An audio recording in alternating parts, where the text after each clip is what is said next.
Well, it's 2:07 fellas. About to make a move in. So as I say, I used to either get off the bus, there's a bus stop back there, and walk in here, or I'd ride my bike there, you know, park my bike, hide it behind a tree or chain it to some sort of bit of scrubby vegetation. Even once I even brought it up here. I think that was early on, probably one of my first bike trips up here. But yeah, I've always said I wanted to film, you know, capture this sort of thing. If we were at the right time of the year, as I said, I was going to nip into Tango and see what the state of the plants were like, to know whether this was going to be a ripper trip or not, you know. It's when you have good years, the good years is when the plants start early, they spread out, expand up, and before the major rains come and wash the dew off the leaves.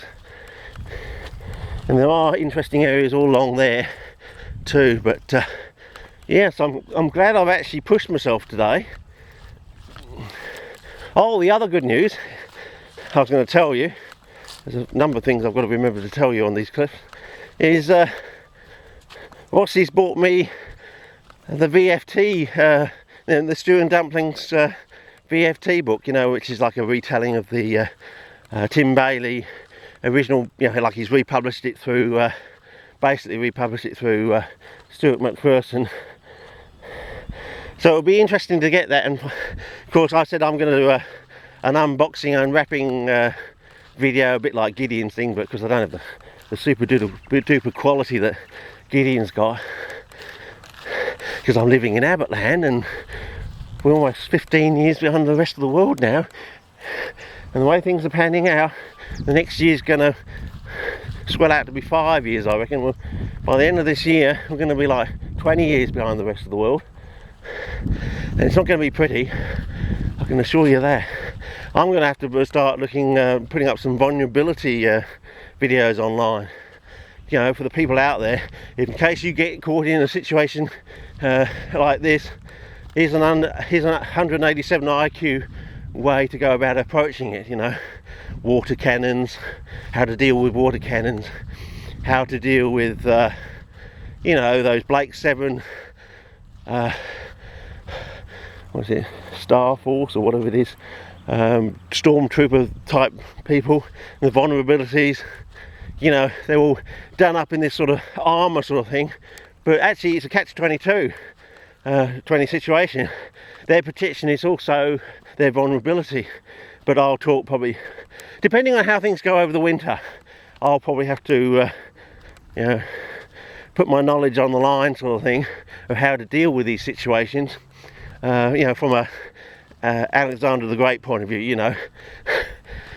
Things don't quite seem what they do when you take a Alexander the Great point of view to things, you know, how to deal with mass crowd situations and you know, these street sort of situations, things you don't expect. You say, well, this is the way they always portray it for you on TV, however these are the vulnerability points. You need to keep those in mind, and if this situation happens, you need to get into this situation, you need to get yourselves over here. That is actually the safest point. You know, you probably don't understand that, and I think I've been gas bagging and I'm taking the wrong path. Anyway, there's a little side path in there that I used to go down, and well, these things happen when you're living in Aberland.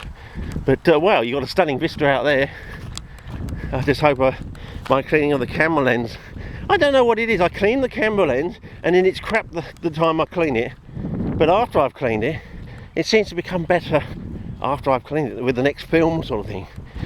So whether they've invented some formula that sort of, you know, it sort of degasses itself or something, or, you know, there's some sort of sublimation over time, but yeah.